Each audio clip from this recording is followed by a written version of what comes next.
anzalna ilaika dzikra litubayyina linnas. Tidak dikatakan bahwa itu hanya untuk Bani Israel. Layaknya Isa.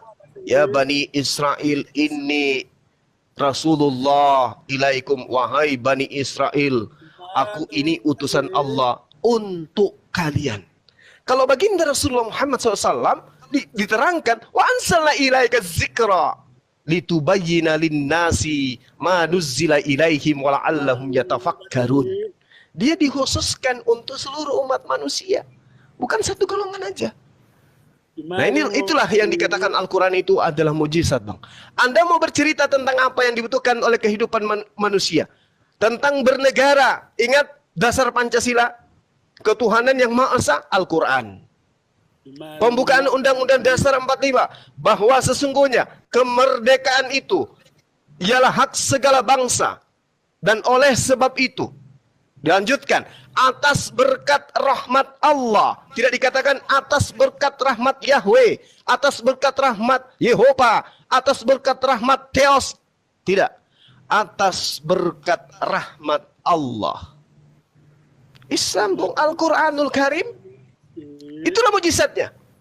Salah satu mujizat yang tidak bisa terbantahkan. Ya, silakan. Mungkin ada teman-teman saya dari yang Muslim yang lain bisa menjelaskan. Silakan. Bukan ngomong apa sih? Ya, kalau boleh aku nambahin sedikit, boleh nggak? Silakan. Lanjut. Ya, ini saya coba mau apa namanya, mau menambahkan dari sudut pandang mualaf ini yang saya tentang kenapa sih perdebatan ini ada. Jadi dilihat dari sudut pandang saya sebagai mualaf, saya mualaf dari Katolik tahun 2020 saya mualaf. Ya, kebetulan termasuk saya ngikutin Bang Dewa, Bang Zuma, segala macam, Bang Polres, dan juga apa ya, kayak ini jadi ilmu juga buat saya.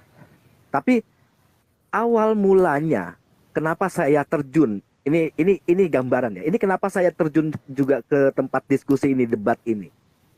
Dulu saya itu sangat membenci sekali dengan apa sama Islam, itu sangat membenci sekali. Bahkan saya itu tahun apa namanya ya, 2016 2017 ya, itu saya terakhir berdebat sama Ustadz Sugi Kristolog. Itu boleh tanya, pada saat saya itu loh, ini kok pernah berdebat sama saya, ini pernah debat sama saya dia dulu ini, dan akhirnya pas dilihat di Facebook bener. Nah, saya cuma mau ngasih gambaran kenapa ada teman-teman semuanya di sini yang ikut berdebat kok nggak selesai. Sebenarnya bukan nggak selesai, mereka yang bikin kita nggak selesai, ya kan?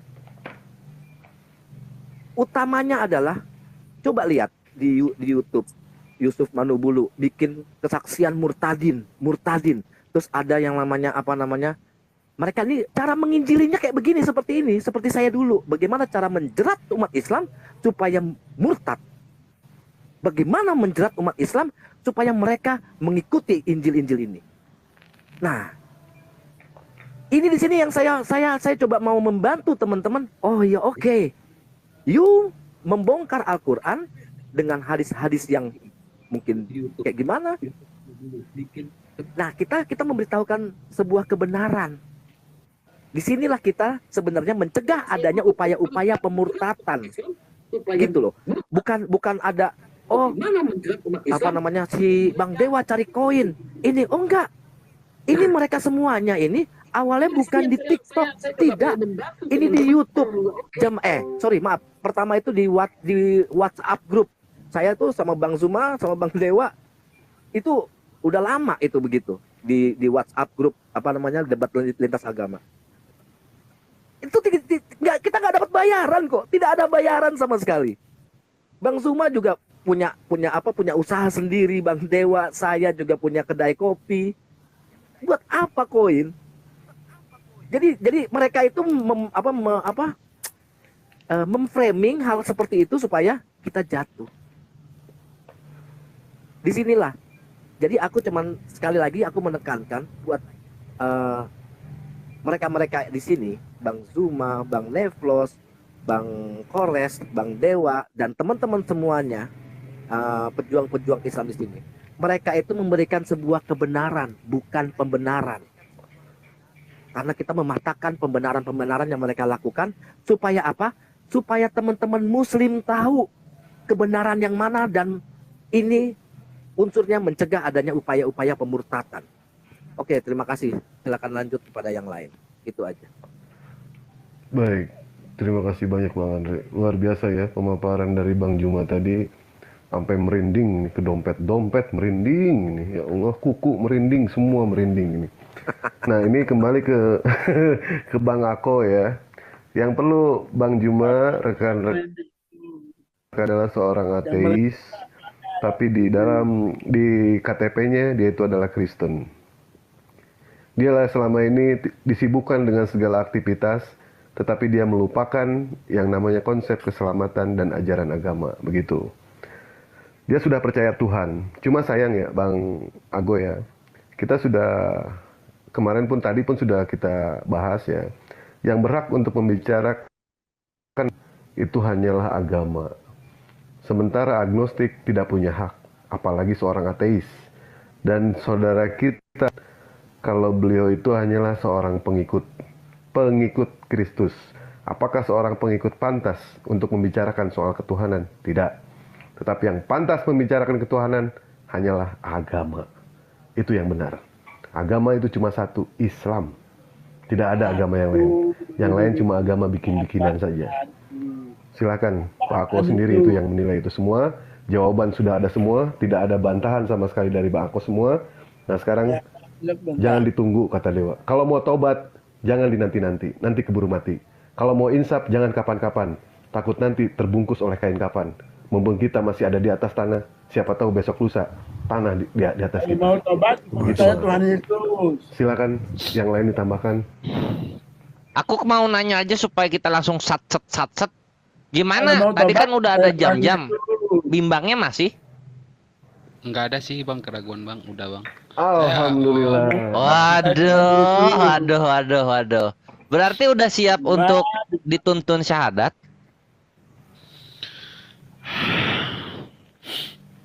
Ngapain? Masih gemeteran bang, sumpah. Wajar seperti itu. Bahkan ada saudara kita juga yang gemetaran ya kemarin pada saat Dewa pengen beliau mensyahadatkan orang, ternyata dia sendiri gemetaran gitu. Sampai akhirnya batal. Ini orangnya ada nih, orangnya ada nih. Gitu, Jangan Bang. GR. Bang Zuma 01 ya Bang Dewe? Cuma jangan Bang Andre, kemarin beliau kan Dewa minta ada yang mualaf, mualaf itu dimualafkan sama seorang mualaf gitu. Dan ternyata Bang Andre keringetan pada saat menuntun gitu. Tadi juga aku pas sore-sore tuh lemes lah. Kok dia nerima-nerima aja padahal aku udah siap untuk kontar. Ya udah.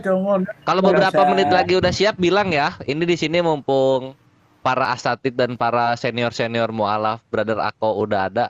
Jadi bisa kita abadikan momen-momen berpindahnya dari Apalagi seorang ateis Jumat ya. kepada kebenaran Allah.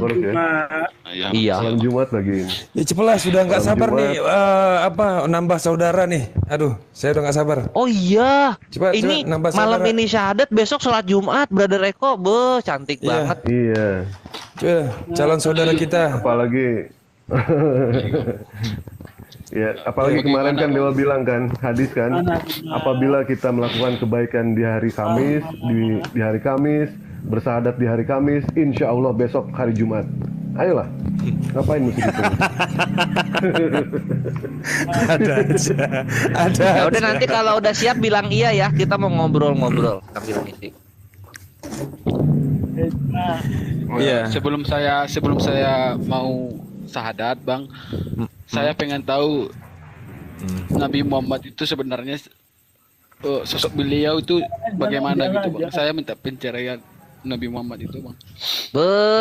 Aku suka nangis kalau ngobrolin Nabi Siapa? Muhammad pas baginda. mau ininya. Ada momen-momennya. Asatid Muhammad tafadol tuh sallallahu Bang alaihi Deo, wasallam. Guru Nazuma. Akin nelpon. Ustaz. Aduh, Silakan Dewa, Di Mualaf Prince. kalau ngedengar Antum ngedengar Antum. berbicara Silakan dulu mengenai diuraikan soal baginda Rasul. 5 menit sampai 10 menit silakan nanti saya tambahkan. Mana Jumanya? Kalau Bang bicara Dew, Bang Dew mengenai soal jagoan. baginda Rasulullah, Dewa sendiri nggak kuat, jujur aja nggak kuat. Bahkan Dewa punya satu film gitu ya, punya satu film mengenai soal Rasulullah, itu sampai Dewa itu selalu nangis gitu pada saat nonton film itu. Bahkan sebelum ditonton aja Dewa sudah nangis, Bang Ako. Ternyata Dewa kesetrum itu, bukan karena nonton, kesetrum nangisnya itu. Wih, nggak kuat Dewa itu. Ada aja. Kalau dengar baginda Nabi Muhammad. Masih sempat-sempatnya dagelan. Ketua. Baik, sedikit aja dari Dewa ya. Baginda Rasulullah Shallallahu Alaihi Wasallam itu dilahirkan di zaman Rambo, bukan di zaman John Travolta. Baginda Rasulullah Shallallahu Alaihi Wasallam beliau dilahirkan di zaman batu, bukan di zaman sabu-sabu. Tetapi lihat, beliau bisa menghasilkan sesuatu yang amat luar biasa. Semua orang juga tidak percaya kalau ini adalah bikinan Nabi Muhammad. Tidak ada yang percaya. Karena kenapa? Al-Quran itu adalah dari Allah langsung. Pabrik dari Allah langsung diturunkan. Oh, kita mulai dari ini aja ya. Dari apa sih?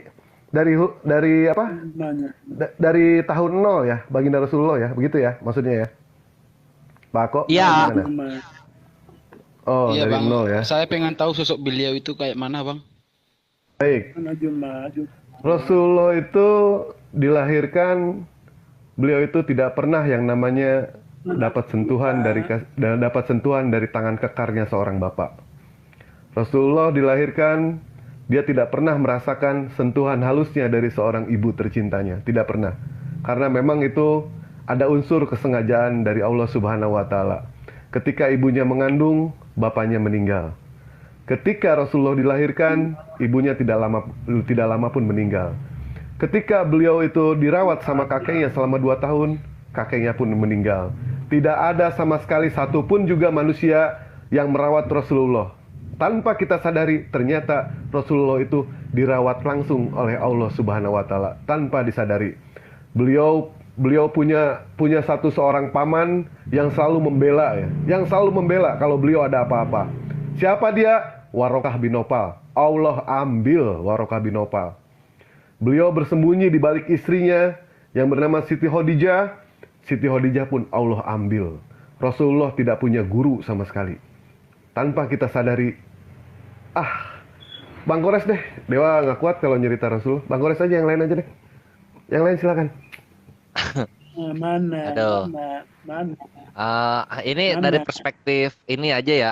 Aku kalau nyeritainnya nggak bisa kayak ulama. Ini se yang aku tangkep aja betapa Iya boleh. betapa Bang. hebatnya Rasulullah itu mau melepaskan kehormatannya gitu. Maksudnya dia itu dipandang hormat ketika di kalangan Bani Quraisy gitu. Tapi ketika datang wahyu dari Allah,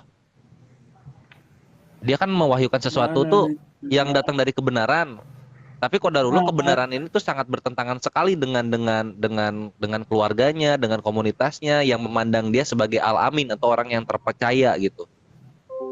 Tapi Rasulullah lanjut aja dia tetap gitu. Dia nggak peduli apa kata orang, dia tetap mendakwahkan apa yang kebenaran datang kepada dia, sehingga kehormatannya tuh hilang gitu loh, Brother Eko. Kehormatan itu hilang sampai ke titik yang paling rendah lah dari manusia itu, sampai dia itu dihujat, dikatakan dukun, penyihir gitu. Pokoknya tindakan-tindakan herbal yang menghujat itu dia dapatkan semua, dan bahkan kekerasan fisik gitu, sampai dilempar kotoran manusia, tapi dia nggak pernah marah, sampai dikejar-kejar kayak maling gitu ketika dia sampai di Taif. Tapi ya dia tetap biasa aja, tetap lanjut gitu. Bayangin, manusia mana sih yang kuat begitu, udah mah punya kehormatan, lalu kehormatannya dilepas ya, tapi dia tetap lanjut gitu. Kebanyakan kan manusia akhirnya lepas, waduh ternyata ini membuat saya jadi jelek dan jadi hancur, udahlah biarin aja, nggak usah kayak gini lagi. Tapi Rasulullah enggak gitu, istiqomah dalam dakwahnya ini. Dan orang-orang yang percaya kepada dia pun nggak langsung orang-orang terpandang gede gitu, enggak. Itu yang pertama itu banyak yang dari kalangan beberapa dari kalangan budak dulu gitu, baru nanti bertambah. Terus Rasulullah tuh saking manusiawinya ya, ketika ada yang percaya dengan apa yang dia bilang itu ya sebagaimana manusia biasa tuh ikut seneng gitu, ikut seneng dan apa bahagia banget dan gimana ya, manusia banget lah, manusia banget, tapi sabarnya tuh nggak ketolongan gitu loh. Sabarnya itu nggak ketolongan sampai kepada perkusinya ini udah terlalu kurang ajar karena udah nggak melibatkan Rasulullah SAW lagi. Ini melibatkan orang-orang di sekitarnya, bahkan untuk para mualaf yang terdahulu ini. Maka Rasulullah pun memberikan apa ya, sebuah keputusan, udahlah kita hijrah aja yuk, hijrah aja lu. Nah disinilah gitu brother aku, yang namanya hijrah itu pasti memberikan kebaikan. Pertama kali hijrah itu Rasulullah kan yang melakukan tuh hijrah ke Madinah. Nah ini membuat kebaikan yang sangat apa ya, yang sangat baik untuk umat, untuk komunitas Islam di awal-awal. Dan hijrahnya Rasulullah ke Madinah itu malah sangat membuat Madinah itu menjadi maju, toleransi itu menjadi ada gitu. Karena dibuatlah perjanjian antara Rasulullah dengan para kafilah-kafilah di sana, baik dari Yahudi maupun dari pagan Quraisy gitu. Udah di Mekahnya juga dulunya Al-Amin, nyampe ke Madinah juga dia menjadi orang yang sangat berkontribusi untuk komunitas yang ada gitu. Bayangin Rasulullah tuh ini banget gitu, akhlaknya itu selain enak selain enak kita untuk teladani, manfaatnya tuh nggak hanya kepada diri sendiri atau keluarga atau anak, manfaatnya tuh kepada orang-orang di sekitarnya. Itulah kenapa Rasulullah dibilangnya rahmatan lil alamin. Terus banyak sekali pengajaran-pengajaran yang jahiliyah atau yang amoral kan ngerti ya, nggak ada moralnya, itu melalui Rasulullah SAW itu dibikin menjadi beradab gitu loh, dibikin menjadi beradab. Contoh, orang-orang zaman dahulu mereka itu memperlakukan wanita tuh sebagai properti gitu, bisa milik sebanyak-banyaknya. Rasulullah ada memberitakan kebenaran Al-Qur'an dan menjadikan pribadinya ini secara tidak langsung contoh-contoh, membatasi hal tersebut, jangan 10, 4 aja gitu, supaya fokus. Dan setiap ada yang mualaf istrinya lebih itu dibilangnya ya udah 4 aja. Lalu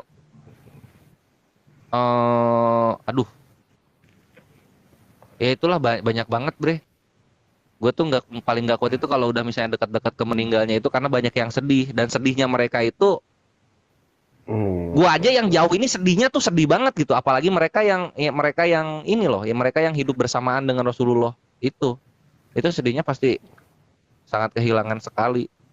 Ini karena saking kontribusinya manusia ini gitu kepada umat di sana. Cuman aku jelek banget ngejelasinnya karena jaga supaya nggak mewek di online. Guru Undal, tolong. Aku mau nangisnya sambil mute. Ya, silakan Bang Andre. Silakan Bang Andre. Oh ya, tepat tuh, abangku. Ini nerusin Bang Kores nih. Ini bagus banget. Ini pandangan saya ya. Saya bukan banding-bandingin atau sama-samain seperti Yesus, enggak. Karena saya dulu penyembah Yesus. Saya lagi pikir begini. Saya ngelihat sejarahnya Nabi Muhammad SAW. Pada saat di akhir hayatnya dia, siapa yang dia ingat? Umati. Benar nggak sih? Betul ya. Umati. Dia ingatnya umatnya pada saat di terakhir. Tapi maaf, jika memang Yesus disalib, misalkan memang Yesus disalib, apa kata-kata apa yang diucapkan sama dia? Eli, Eli lama sabachthani. Apa itu? Allahku, kenapa engkau meninggalkan aku? Coba perbandingannya antara Nabi Muhammad SAW. Nabi Muhammad SAW saat dia mau meninggal, dia hanya ingat umatnya. Mana buktinya? Yesus, kenapa engkau tinggalkan aku? Ya, itu aja sih. Jadi saya itu kayak gimana ya sama Nabi Muhammad SAW dulu, yang dulu sangat membenci Nabi Muhammad SAW, menghujat Nabi Muhammad SAW. Udahlah, sampai Pak. Sekarang detik ini saya coba mau membela, sampai saya kasih tauin yang namanya alamat saya, wajah saya. Saya nggak akan takut semuanya selama saya coba membela Nabi Muhammad SAW. Oke, Iya. itu aja. Lanjut Bang Gurunda atau Network. Ulunda Juma itu sembarangan ngomong. Boleh sampai? Silakan, silakan. Silakan, Barangkali bisa Dinda. menjadi- Silakan. Barangkali bisa menjadi jariah baik. Jadi begini, Bang Ako ya, dan untuk semua. Ketika kita mendengar nama Muhammad sallallahu alaihi wasallam, maka banyak sekali sebenarnya hal-hal yang melekat pada diri beliau. Baik itu di masa lalu dan di masa yang akan datang. Perjalanan beliau itu sungguh betul-betul panjang. Bahkan jauh sebelum beliau diangkat menjadi baginda Nabi Muhammad SAW sebagai Rasul, beliau itu juga sudah dikenal sebagai orang yang apa? Orang yang siddiq, orang yang amanah, orang yang fatanah, orang yang tabligh. Artinya memang betul-betul beliau ini adalah orang yang baik. Dan tidak ada yang mampu menyetarakan akhlaknya ketika dibandingkan dengan akhlak Nabi Muhammad SAW. Itu sudah dijamin, tidak ada yang mampu. Kenapa tidak mampu? Karena akhlak beliau begitu sempurna. Akhlak beliau begitu sempurna. Itu menyebabkan beliau diutus menjadi seorang nabi. Karena akhlaknya yang begitu besar. Itu sebab beliau Allah utus untuk menyampaikan agama Islam, agama penyempurna. Nabi terakhir, nabi penutup. Sempurnakan Dan apa? perjalanan penutupan itu begitu Apa panjang. yang disempurnakan? Begitu banyak kisah-kisah yang luar biasa yang dihadirkan oleh baginda Nabi Muhammad SAW. Sebagaimana Nabi Muhammad SAW itu selalu mendudukkan umatnya. Selalu mendudukkan umatnya pada tingkat yang paling tinggi. Selalu. Sebagaimana nanti bahkan jangankan di dunia, di yaumil akhir pun selalu Nabi Muhammad SAW apa yang terlintas di benaknya, tentu umatnya yang pertama yang terlintas di benaknya, bukan dirinya. Bahkan ketika baginda Nabi Muhammad SAW sudah dijamin surga, beliau tetap memohon ampun, beliau tetap memohon rahmat, beliau tetap mendoakan kita semua. Bahkan apa kata beliau? Barang siapa yang percaya kepadaku, namun mereka belum pernah melihatku, maka beruntunglah mereka. 7 kali dikatakan. 7 kali. Bayangkan betapa beruntungnya kita menjadi umat Nabi Muhammad SAW. Saya ceritakan sedikit, ketika di yaumil akhir nanti, sebelum dibukakan hisab di situ, maka semua manusia nanti di padang mahsyar akan tergantung-gantung nasibnya, tidak jelas. Lalu kemudian mereka membuat satu kelompok-kelompok tertentu, mulai dari zaman Nabi Adam sampai manusia terakhir. Lalu kemudian manusia-manusia itu berbondong-bondong, bertanya-tanya, bagaimana nasib kita ini? Kenapa tidak disegerakan itu? Pintu hisab dibuka. Didatangilah Nabi Adam alaihissalam. Lalu bertanyalah mereka pada Nabi Adam, wahai Nabi Adam, bagaimana nasib kita ini? Tolong mintakan pada Tuhanmu supaya disegerakanlah hisab ini. Lalu apa dijawab Nabi Adam? Sesungguhnya aku malu karena aku pernah melanggar apa yang diperintahkan oleh Tuhanku.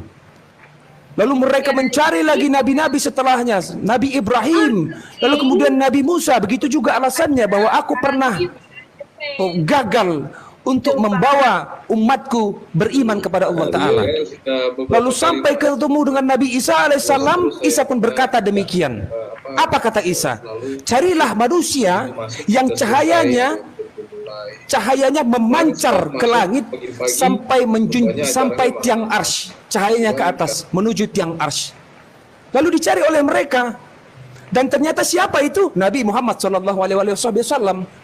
Dan ketika manusia-manusia itu berkumpul, maka semua manusia akan berteriak, ya Muhammad SAW, kami umatmu, kami umatmu, kami umatmu. Apa kata Nabi Muhammad SAW? Mana umatku, mana umatku? Apakah kalian sudah berkumpul semua? Kata Nabi Muhammad SAW. Semua mengaku-ngaku, tetapi tidak semua bisa menjadi umat Nabi Muhammad SAW. Kenapa? Karena umat Nabi Muhammad SAW akan diberikan tanda kepada mereka. Apa tandanya? Bahwa wajah mereka akan bercahaya seperti cahaya bulan,